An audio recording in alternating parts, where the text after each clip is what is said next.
Joy बाबू और DJ छोटन बाबू।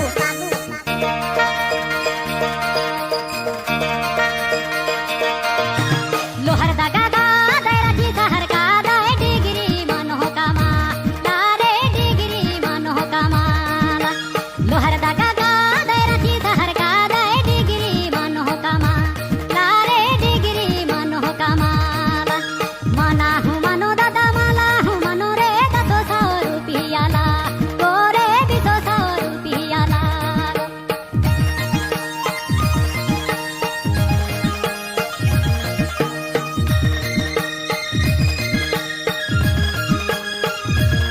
गुया मन के नचाए के लागी इस गाना को फरमाइश किया डीजे जॉय बाबू और डीजे विजय बाबू तिलपुरी बाजार। पेलो ही जाते थाना पुलिस मांगा हर दादा राची चलन मान गाय रे हर दादा राची चलन मान। पेलो ही जाते थाना पुलिस मांगा हर दादा राची चलन मान गाय रे हर दादा राची चलन मान। राची सहर का देखा छैरी का दाय डिग्री मानो कामा लारे डिग्री मानो कामा।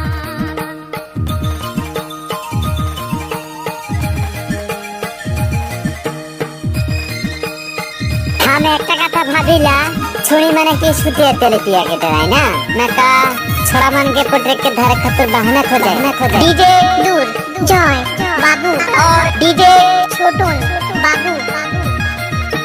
कछैरी घिजाते टली डिब्बा बिसिरा येडे बगा खाली मजागे तारे येडे बगा खाली मजागे। कछैरी घिजाते टली डिब्बा बिसिरा येडे बगा खाली मजागे तारे येडे बगा खाली मजागे। राची सहर का देखा छैरी का दाय डिग्री मानो कामा तारे डिग्री मानो कामा।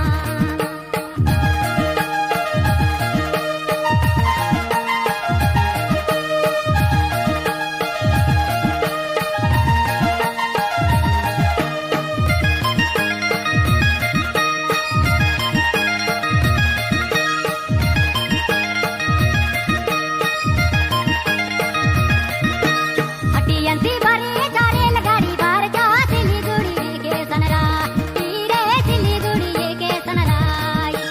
हटियंती बारी जारेल गाड़ी बार जा सिलीगुड़ी के सनरा तीरे सिलीगुड़ी के सनराई। लोहर दागा का देखा छैरी का दाय डिग्री मानो कामा लारे डिग्री मानो कामा। लोहर दागा का देखा छैरी का दाय डिग्री मानो कामा लारे डिग्री मानो कामा लारे डिग्री मानो कामा।